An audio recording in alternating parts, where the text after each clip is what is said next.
2 years before this morning, on a shingle beach not far from here, nearly 2,000 Canadians were cut down or dragged into captivity in a single ruined afternoon. Dieppe. The word still lived in the throats of the men crouched in these landing craft, salt water sloshing around their boots. The coast of France, a low gray smudge through the smoke ahead. Now they were coming back, not to raid, to stay. Sergeant Jim Harker gripped the cold steel of the ramp and told himself the guns would be silenced by the naval barrage. He was wrong. Somewhere behind that seawall, German machine gunners were already sliding belts of ammunition into place, waiting for the ramps to drop. What happened in front of one Canadian company over the next hour would move so fast that officers far behind the line would refuse, at first, to believe the reports, and when word of it finally reached the man who carried the weight of the whole invasion on his shoulders, the Supreme Commander, the reaction he gave his staff would say everything about the price of that terrible, sudden morning, what they did in the next hour, and what it truly cost them, is a thing the history books have never told you the way it deserves to be told. This is the real story of Juno Beach. It's always an honor to have history lovers here.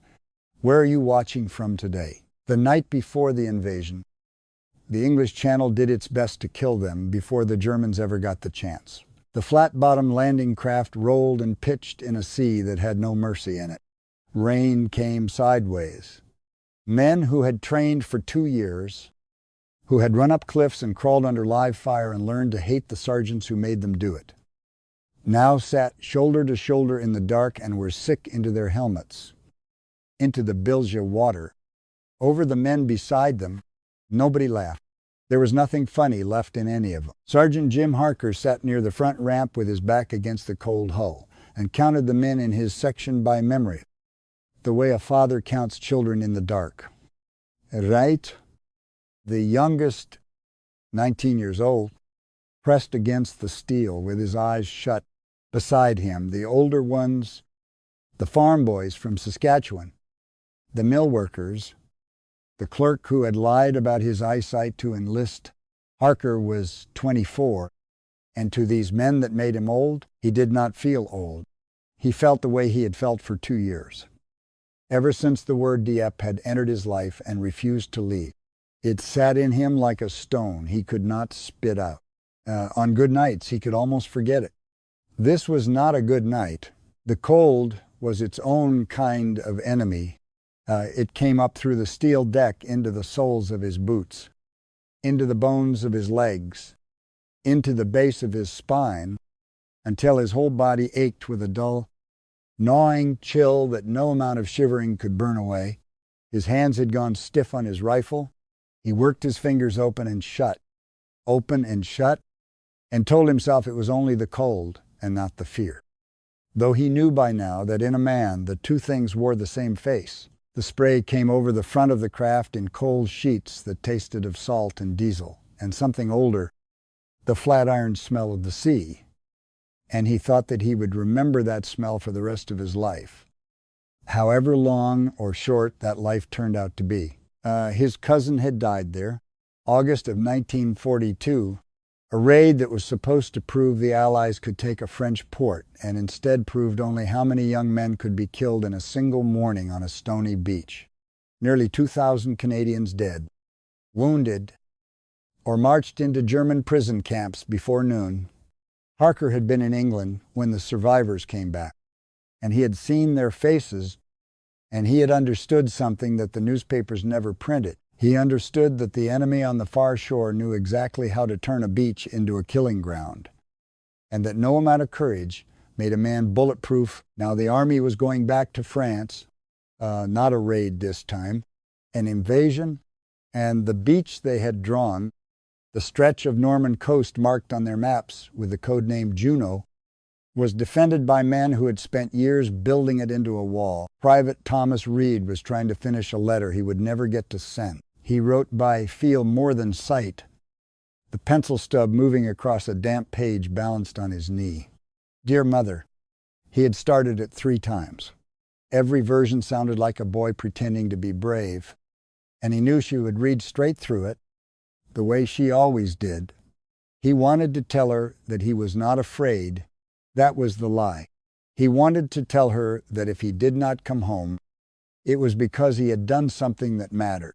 That was the hope. In the end, he wrote only that he loved her and that the food was terrible and that he would see her soon. Then he folded the page and put it inside his tunic. Over his heart, where he had been told the letters of dead men were sometimes found, he thought of the kitchen at home, the yellow light of it, the smell of bread, his mother's hands. He thought of the last afternoon before he left, how she had stood on the porch and not cried until she believed he could no longer see her, and how he had watched her in the side mirror of the truck and pretended, for her sake, that he had not, he was 19 and he had never held a girl's hand for longer than a dance. And he had never seen a dead man, and in a few minutes both of those facts would stop being true forever. He did not know that yet. He only knew that his mouth was dry and that the boy beside him had begun, very quietly, to pray across the water. In the concrete and steel of the Atlantic Wall, the German defenders waited with a confidence that was not entirely misplaced. They belonged to a static division, the kind the German command posted to coastal defense, older men and boys and soldiers recovering from the horrors of the Eastern Front. But their weakness in mobility did not matter behind those walls. What mattered was the concrete bunkers, with walls thick enough to shrug off a naval shell, machine gun positions sighted so that their fire would cross, one gun sweeping the ground in front of the next, so that no stretch of sand escaped. Anti-tank guns hidden in casemates angled to fire along the beach rather than out to sea. Where the naval guns could find them, beneath the waves, rows of obstacles, wooden stakes, and steel hedgehogs and mines, planted to tear the bottoms out of boats. The German plan was simple, and it was cruel. Let the enemy come. Let them cram themselves into the narrow band of open sand between the water and the wall, and then open fire from every hidden angle at once. And do to these Canadians what had been done at Dieppe, only worse. There was only one thing the defenders had not fully accounted for, and it was not courage, and it was not tanks. It was the sea itself. The invasion had been timed around the tide. The planners wanted to land when the water was low enough to expose the underwater obstacles, so the engineers could blow gaps in them before the infantry came ashore. It was a careful, clever plan, worked out on maps and tide tables in quiet rooms in England. But the weather had already forced a delay of 1 full day, and the channel that morning was still running high and wild from the storm. The tide was coming in faster and higher than the tables had promised.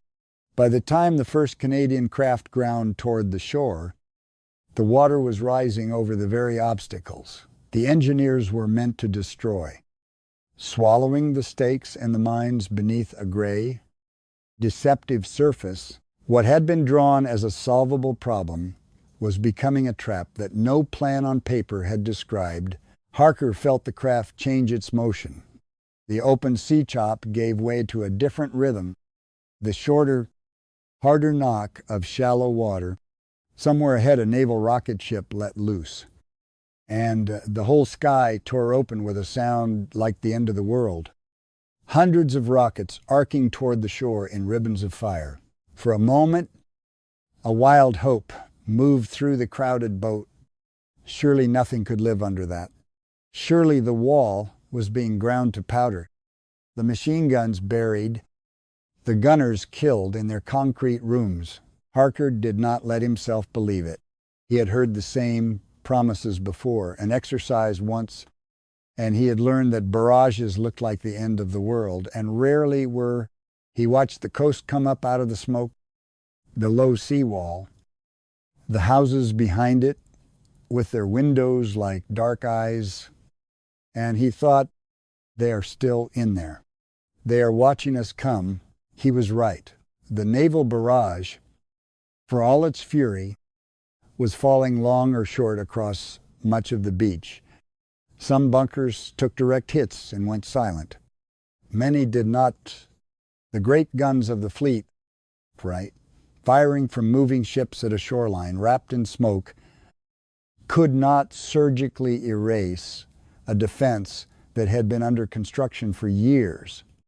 As the Canadian craft closed the last stretch of water, the German gunners, who had ridden out the bombardment in the deep concrete, now came back to their weapons, wiped the dust from their eyes, and settled behind their machine guns.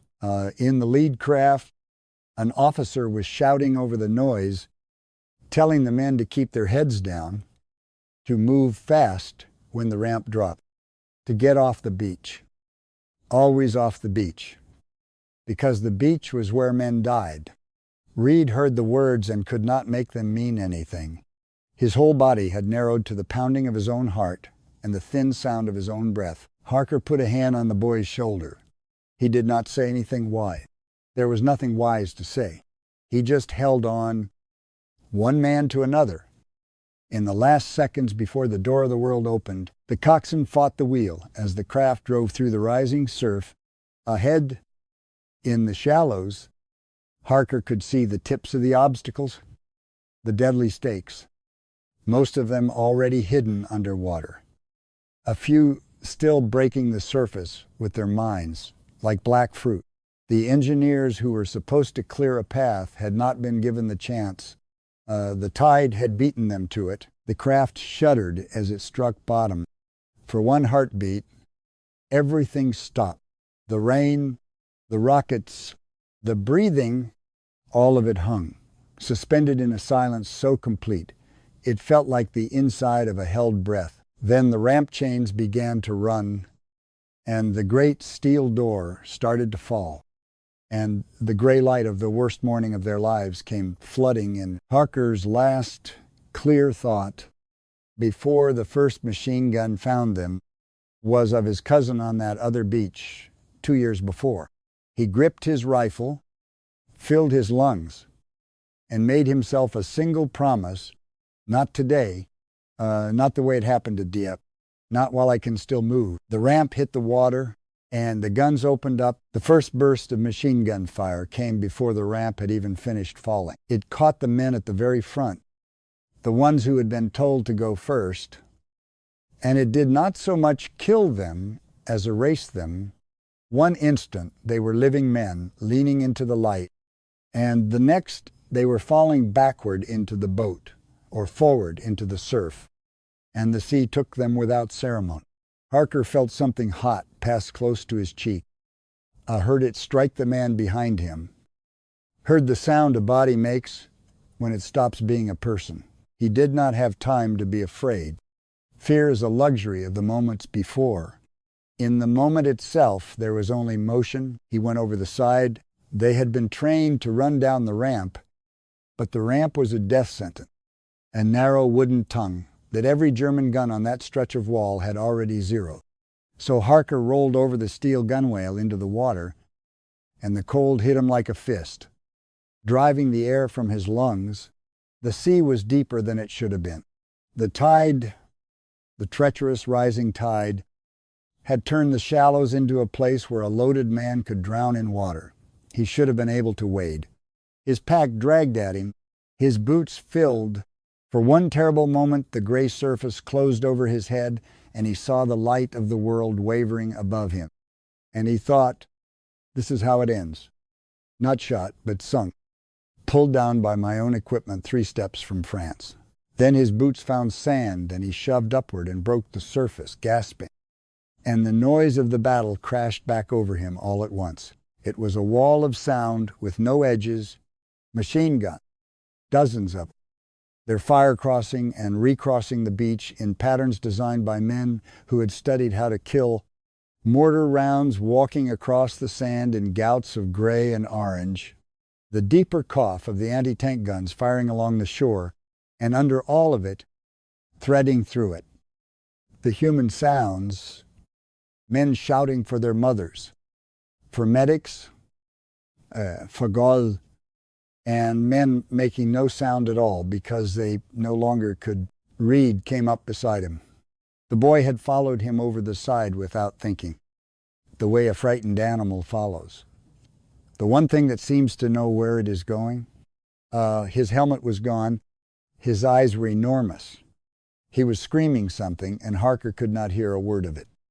And he grabbed the boy by the webbing and hauled him toward the only cover that existed, the thin line where the sand met the seawall, still impossibly far away across open ground. Between them and that wall lay the beach. And the beach was becoming a thing out of a nightmare. The tide was still climbing, and it was climbing over the wounded men who had been hit in the legs, who could crawl but not stand, who might have lived if they had fallen on dry land, now found the water rising around them faster than they could drag themselves clear. Harker saw a man he had trained with for a year reaching up with one arm from the surf, and he could not go to him, because to stop moving was to die. And by the time the thought had finished forming, the arm was gone. The sea at Juno that morning killed men. The guns had only wounded. It was the cruelest arithmetic he had ever seen, and he would carry it for the rest of his days. Where were the tanks? That was the question screaming under every other thought in Harker's mind as he ran and fell and ran again. They had been promised armor, special tanks, the amphibious kind, fitted with canvas screens and propellers so they could swim ashore and land ahead of the infantry, so that the men would not have to face the bunkers alone with nothing but rifles and their own soft bodies. Those tanks were supposed to be here. They were supposed to be first, but the same wild sea that had drowned the plan for the obstacles had done its work on the tanks as well. Launched too far out into water, too rough for their fragile canvas screens. Many of the swimming tanks had simply foundered, filling and going down with their crews sealed inside, drowned in steel coffins before they ever reached the fight. Along much of the Canadian front, the infantry had come ashore to find the beach empty of the armor they had counted on, and had understood in an instant that they were on their own. Harker reached the seawall and threw himself against it, dragging Reed down beside him. And for the first time since the ramp dropped, he was out of the direct line of the machine gun. The wall was low, a chest-high barrier of concrete and stone, and behind it the Germans could not depress their fire enough to reach the men who hugged its base. It was not safety. Mortars still fell, but it was less death than the open beach, and men were gathering there, the survivors of a dozen sections all tangled together, officers and privates and men who had lost every man they came with. He took stock of the section he had counted in the dark. More than half were not there. Some he had seen fall, others were simply gone, swallowed by the sea or the sand or the smoke. Reed was alive, white and shaking and alive. A corporal named Doyle was there with a wound in his arm he did not seem to have noticed yet. A few others. That was what was left, and they could not stay. This was the thing. The trained part of Harker's mind kept repeating, even as the animal part of him wanted only to press against the concrete and never move again. The beach was a trap, and the seawall was the jaws of it. And every minute they stayed, the German mortars would find the range, and the machine guns would work along the wall and finish what the first burst had begun. The only way to live was forward, off the beach, through the wire, through the wall, into the guns.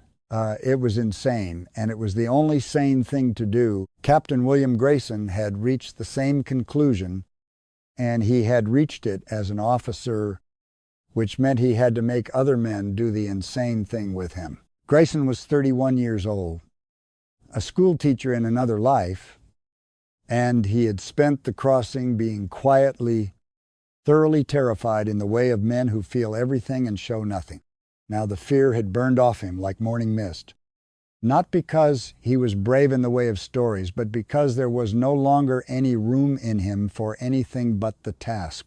He moved along the base of the wall in a crouch, grabbing men by the shoulder, putting his face close to theirs, giving them something to do, because he understood that a frightened man with a task is twice the man of a frightened man with none. He found Harker. The two of them had never spoken more than orders. Now Grayson pointed along the wall to where a section of German wire crossed the top of it, and beyond the wire, dug into the rising ground, the flickering muzzle of a machine gun that was reaching men further down the beach. Bangalore, Grayson mouthed, and Harker understood. The Bangalore torpedo was a simple, brutal thing. Lengths of pipe packed with explosive, screwed together and shoved under wire to blow a gap. A man could run through. Harker's section had carried them ashore. Whether any had survived the water was another question. He crawled back along the wall, calling names, and found Doyle, the wounded corporal, still clutching a section of pipe to his chest like a man holding onto the last solid thing in a flood. Together they assembled it, their hands clumsy with cold and fear, screwing the sections into a length that could reach the wire. Mortar rounds fell along the beach behind them. A man 20 feet away was hit and made no sound. Harker did not look. He fed the pipe up over the lip of the wall, into the base of the wire, pushing it forward inch by inch, while Reed held the boy's rifle and watched the German gun with eyes that no longer blinked. Then Grayson gave the signal, and Harker pulled the igniter, and the world in front of them stood up in fire and dirt and flying wire. When the smoke cleared, there was a gap, a ragged, smoking gap in the wire, just wide enough. Beyond it, the ground rose toward the German positions, and for the first time since the ramp fell, there was somewhere to go that was not the beach. But a gap in the wire is only an invitation. Somebody has to be the first man through, and the machine gun that had been reaching down the beach now swung toward the fresh hole in its own defensive, sensing the danger, waiting for the fools who would try it. Grayson went first. That was the thing about him that Harker would remember for the rest of his life. Longer than the fear, longer than the cold. The schoolteacher went first. He came up over the wall and through the gap in a low, driving run, and by some grace or luck or simple refusal of the odds, he made it to a fold in the ground on the far side and threw himself down alive and turned and waved the others on. Harker went next and dragged Reed with him, and they came through the gap with rounds cracking past them and the smell of burnt explosive in their throats. And they fell into the same fold of dead ground beside Grayson. 3 men, where a moment ago there had been none, on the wrong side of the German wire, and still breathing. And there, from that low fold of Norman earth, Grayson saw the thing that would change the shape of the morning. The German position in front of them was strong, the machine gun in its nest, the riflemen dug in around it. The whole thing sighted to sweep the beach, but it had been built to face the sea. Its killing power all pointed one way, out toward the water, toward the place the enemy was supposed to come from. Behind it and to one side, where the ground dipped into a shallow gully choked with grass, there was a blind spot, a place the defenders had never expected to be threatened, because no one was ever supposed to get behind the wall. Grayson looked at the gully, and he looked at the machine gun that was still firing its long bursts down at the beach where Canadians were still dying. And Harker watched the schoolteacher make the calculation that officers are made for and that no man makes without paying for it. To attack the gun from the front was to die. To reach the gully was to have a chance. One chance. To come at it from the side, it could not defend. Grayson pointed at the gully. He looked at Harker and at Reid and at the 2 other men who had come through the wire behind them. He did not make a speech. He said only, "We go around, stay low." And in that moment, in the mind of one captain, lying in the grass, with the whole invasion hanging in the balance, The frontal slaughter of the beach became something else. It became a flanking move, a small, desperate human idea born not in a headquarters but in the dirt, at the exact point where the plan had failed and something older and quicker had to take its place. Harker gripped his rifle. Beside him, Reed, the boy who heretofore 19 years ago had been born and this morning had nearly died, wiped the salt from his eyes and nodded. Down the beach the gun still hammered. But here, in this narrow seam in the German line, 5 Canadians began to crawl toward the blind side of the wall, and the clock that no one was yet counting began to run. The gully was worse than it had looked from the fold of ground. It was choked with tall grass, and the grass hid the dead. And more than once, a crawling man put his hand down on something that had been a soldier and had to swallow what rose in his throat and keep moving. The bottom of it was wet, a thin trickle of Norman water working its way to the sea, and it soaked them to the chest as they went above them, so close now that they could hear the German voices. The machine gun kept up its work, firing in the long, disciplined bursts of men who knew their trade, pausing, traversing, firing again. Each burst meant men dying on the beach behind them. Each burst was a reason to hurry and a reason to be afraid. Grayson led. Behind him came a rifleman named Petrie, then Harker, then Reid, then Doyle with his wounded arm and his refusal to be left behind. They moved in the way they had been taught and never believed they would use for real, one man moving while the others watched, freezing when a head appeared above them, flowing forward when it dropped. The whole world had shrunk to the next yard of grass, the next patch of cover, the small burning question of whether the man above them would turn and look down at the exact wrong moment. He did not. The German gunners were fixed on the sea. Everything in their training, everything in the concrete and steel around them, told them the enemy was in front, was below, was coming out of the water. The idea that Canadians might already be behind them, crawling up a drainage gully with mud in their teeth, was not a thing their war had prepared them for.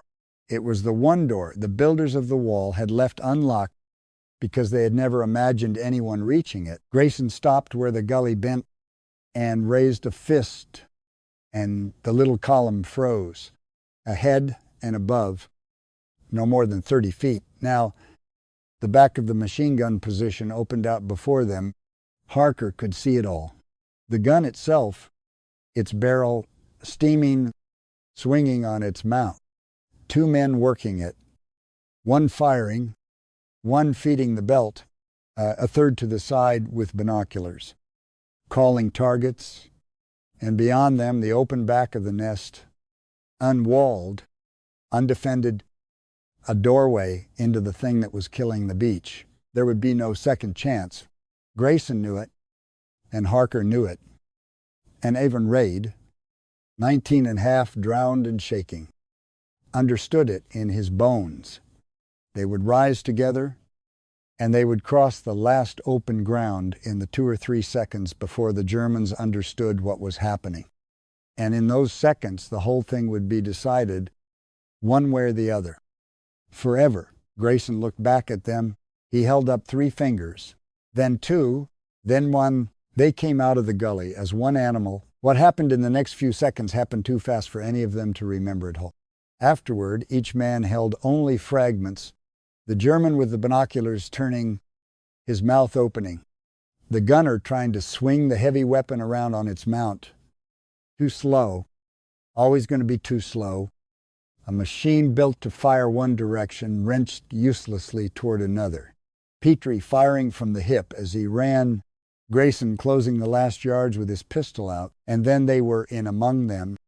And it was not a battle anymore, but something older and closer and more terrible, a thing of hands and rifle, butts and boots and cries, cut short over almost before it began, and then it was still. Harker stood over the silent gun with his chest heaving, and for a moment he could not understand the quiet. Then he understood it. The gun had stopped. The long bursts that had been sweeping the beach had stopped because the men who fired them were dead.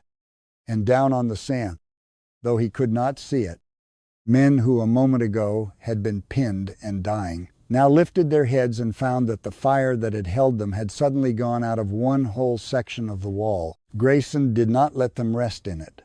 He was already moving, already looking, already seeing what the fall of this one position meant, because a defense is a chain, and this position had been a link, its fire tied to the guns on either side of it, each covering the others.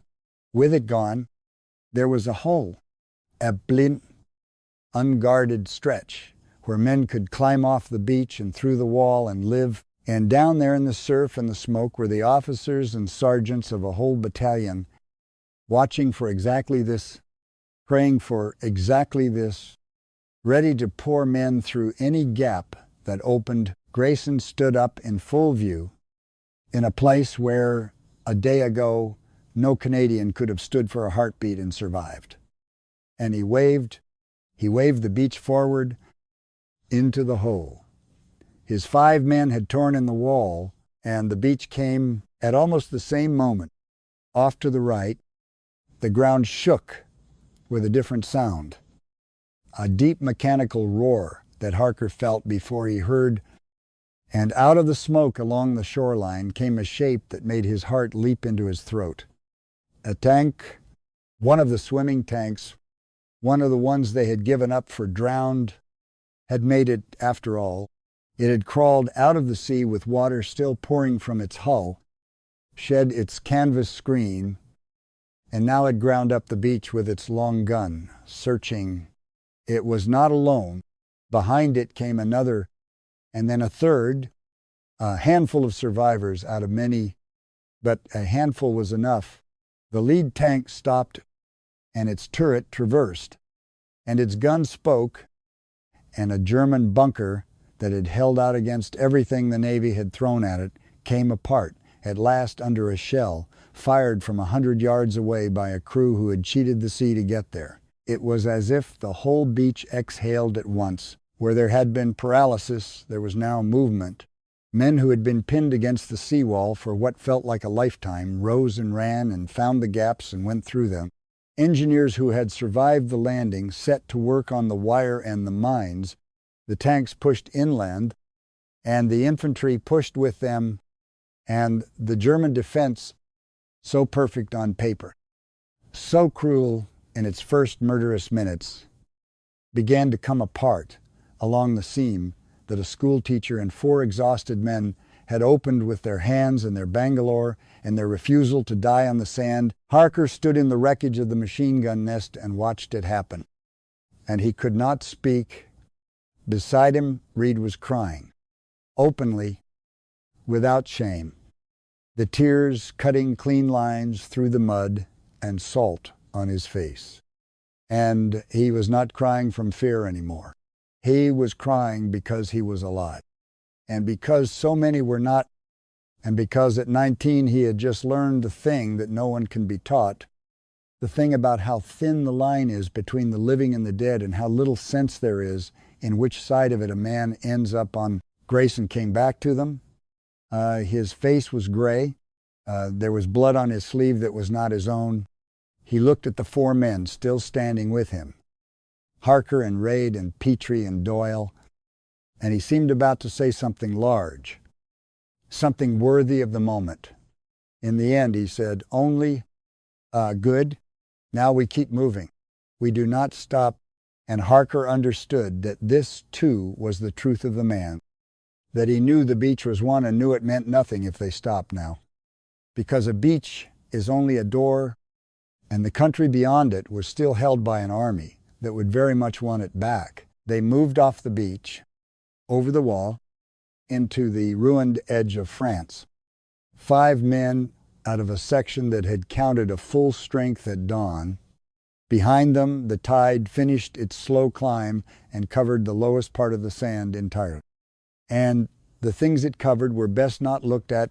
Ahead of them lay the fields and hedgerows and the long day still to come. None of them knew, as they climbed, that what had happened in front of their company that morning was already becoming a story, that the speed of it, the sheer stunning quickness with which one stretch of an impregnable wall had been cracked open, was even now being reported back up the chain, from the beach to the ships to the great headquarters across the water, where men with maps and telephones were about to hear something they were not prepared to believe. Far across the channel, in the quiet of a headquarters where the war was fought with telephones and maps and the slow arrival of paper, the reports from Juno were causing a particular kind of confusion. They came in fragments, as battle reports always do, passed from a man on the sand to a signaler on a ship to an officer in a plotting room. Each hand smoothing the panic and the chaos into something that could be written down, and what was being written down from one part of the Canadian front did not seem possible. A stretch of the wall, one of the strongest defensive lines ever built by human hands, reported cracked open with a speed that no one in the planning had dared to promise. Men who had drawn the operation expecting the beaches to be paid for in hours and rivers of blood were reading that in front of one company. The crossing from open sand to broken wall had taken not hours but minutes. The staff officers did what trained men do with news that is too good. They doubted it. They asked for confirmation. They assumed the report was garbled, the timing wrong. The optimism of a young officer who had not yet counted his dead. It was easier to believe in a mistake than in a miracle, especially on a morning when so much else was going so badly, when other beaches were bleeding and the outcome of the whole vast gamble still hung in the balance. But the reports held, and slowly, as more voices confirmed the first, the impossible thing settled into fact. On the Canadian beach, against the odds, against the drowned tanks and the rising tide, and the guns that had survived the barrage, men had gotten off the sand and through the wall faster than anyone had believed they could. Eventually the word reached the Supreme Commander himself. He was a man who carried a weight that morning that few men in history have ever carried. The whole enterprise, the years of planning the lives of tens of thousands of young men from a dozen nations, the fate of a continent, all of it had come down to a single day that he alone had given the order to begin. He had walked among paratroopers the night before, men he knew, some of whom would not come back, and he had made himself smile for them. And in his pocket, folded and forgotten by the world but not by him, was a note he had written in case it all failed, a note in which he took the blame entirely upon himself so that no soldier and no subordinate would carry it. If any blame or fault attaches to the attempt, he had written, "It is mine alone." That was the man who now received the news from Juno, and the men around him watched to see what he would do with it. He did not celebrate. That was what they remembered. The ones who were there, on a morning when a piece of good news might have been seized like a drowning man seizes a rope, he did not let it lift him too high, because he had lived long enough and led long enough to know what such speed truly cost. He understood better than the young officer who had filed the first jubilant report that a wall broken in minutes still meant men dead in those same minutes, that behind every stunning advance on a map was a stretch of sand that no one would ever want to describe. He knew that the day was far from won, that beyond the beaches waited an enemy who had not yet begun to fight in earnest, that the hardest miles of the whole war still lay ahead in the hedgerows and the towns and the long grinding months to come. And so his reaction, the thing he told his staff when the news of that swift and terrible morning reached him, was not the thing the tellers of easy stories would want it to be. It was steadier than that, and heavier, and more honest, He absorbed the good news the way a commander must, with gratitude for it and no illusions about it. He understood that speed on a beach is not victory. It is only the first door thrown open at a price, with 100 more doors and 100 more prices waiting beyond it. Those who stood near him came away with the sense that he grieved even as he was relieved, that he never for one moment forgot the cost hidden inside the triumph. He was right to hold himself in check, because for the men who had cracked the wall, the morning was not over, and its cruelest turn was still to come. Up in the fields, beyond the beach, Harker and Grayson and the survivors had pushed on, and by the failing light of that long day, the Canadians had driven deeper into France than any other Allied force that landed on any of the beaches. It was a genuine feat, and it was a real danger, because they had come so far, so fast, that they had outrun their own flanks, outrun the units that were supposed to be beside them, outrun the guns and the supply and the safety of numbers. They ended that first day as a spearhead thrust deep into hostile ground, thin and exposed, with the enemy's armor somewhere out in the gathering dark, gathering itself for the counterattack that both sides knew must come. That night, in a hedgerow far from the sea, Harker lay in the dirt with his rifle across his knees and did not sleep. The dark around them was full of small sounds, the tick of cooling metal, the low murmur of men who could not stop talking, because talking was the only thing keeping the morning at bay, the far-off grumble of guns that never truly went quiet. The air smelled of crushed grass and cordite and the sweet rot of a farm animal killed in some field nearby. Above them the sky had cleared at last, and this heaven 2, heaven 2, heaven 2, heaven 2, 3, heaven 2000, the same stars that hung over Saskatchewan hung over Normandy, indifferent to all of it.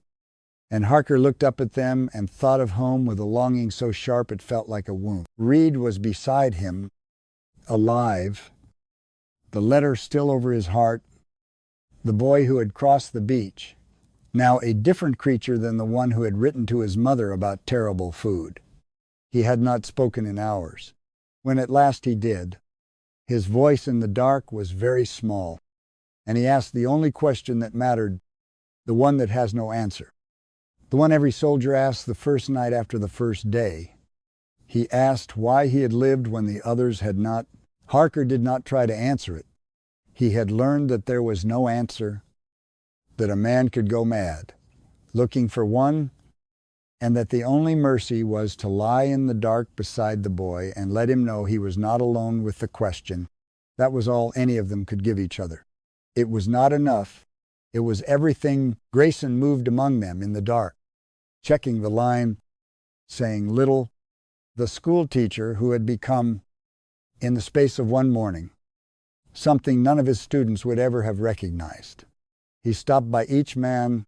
He knew their names, all of them, the living and now the dead, and he spoke each living name softly as he passed, as if to reassure himself of who was left. They had won their piece of France. Now they had to hold it, and holding it might cost more than taking it had. The counterattack came in the days that followed, and the fighting in the fields and villages beyond Juno was long and bitter and paid for yard by yard. The speed of the landing bought them a beginning, and nothing more. Everything after had to be earned the old way. The slow way, the way the Supreme Commander had known it would when he refused to let the good news lift him too high. Harker survived the war.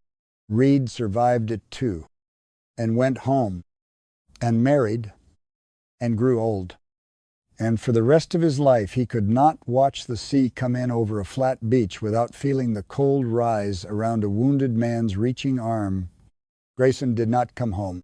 He fell later in the campaign, in a field whose name most people have never heard, and the men who had followed him through the wire carried the memory of him going first, always first, for as long as they lived. The story that reached the headquarters that morning, the story of a wall cracked in minutes, was true, And it was also the smallest part of the truth. The whole truth was the drowned men in the rising tide and the boy crying in the ruins of a machine gun nest, and the schoolteacher waving a beach forward into the hole his hands had made, and a great commander far away who heard the news and did not smile, because he understood what it had cost. Think for a moment about what that morning really asked of them. Ordinary young men, farm boys and clerks and school teachers, who 2 years earlier had been living ordinary lives, half a world away, were asked to climb out of a boat into a wall of fire and keep moving while their friends fell around them. Most of them were afraid. All of them were cold. None of them were the invincible heroes of the film. They were simply men who found, somewhere in the worst hour of their lives, the will to take one more step off the sand. And that ordinary, terrible courage, multiplied across a beach, is what cracked the wall. They broke through the wall in minutes, but they paid for it. And for everything that came after, in a currency that no clock can measure and no report can hold, that was the real story of Juno Beach. And it deserves to be remembered whole